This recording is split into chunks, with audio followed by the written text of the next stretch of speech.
अस्सलाम वालेकुम दोस्तों, मैं हूं मोहम्मद जलाल और आप देख रहे हैं टेक्निकल एमजे टीवी। दोस्तों, आज की इस वीडियो में हम आपको व्हाट्सएप के एक न्यू अपडेट के बारे में बताएंगे। जी हाँ दोस्तों, आज व्हाट्सएप में एक न्यू अपडेट आया है, तो चलिए इस वीडियो को शुरू करते हैं। तो फ्रेंड्स, व्हाट्सएप में जो न्यू अपडेट आया है आप लोगों को मालूम होगा, कुछ वक्त पहले मैंने एक वीडियो बनाई थी मल्टी डिवाइस बीटा पर। अगर आप लोग मेरे एक रेगुलर व्यूअर है, आप लोग को मालूम होगा उस वीडियो में मैंने कहा था कि ये सिर्फ बीटा टेस्टर्स के लिए है, लेकिन अब फाइनली कुछ ना कुछ बंदों को iOS and Android stable version पर ये ऑप्शन नज़र आ गया है मल्टी डिवाइस बीटा का। और वहाँ पर बहुत सारे बंदे ऐसे हैं कि वो स्टेबल वर्जन पर इसे ज्वाइन नहीं करना चाहते या ज्वाइन नहीं कर रहे।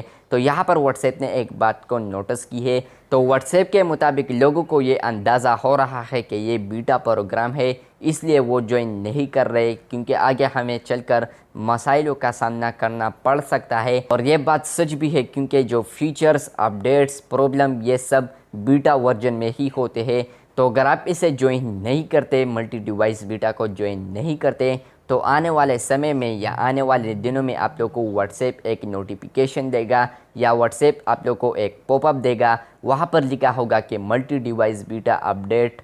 तो आप लोगों को वो फोर्स करेगा कि मल्टी डिवाइस बीटा को अपडेट कर ले या ज्वाइन कर ले। तो वहाँ पर आप लोग को व्हाट्सएप आने वाले दिनों में फोर्स करेगा कि आप मल्टी डिवाइस बीटा को ज्वाइन कर ले। वहाँ पर नीचे आप लोग को ऑप्शन भी आ रहा होगा अपडेट नाउ।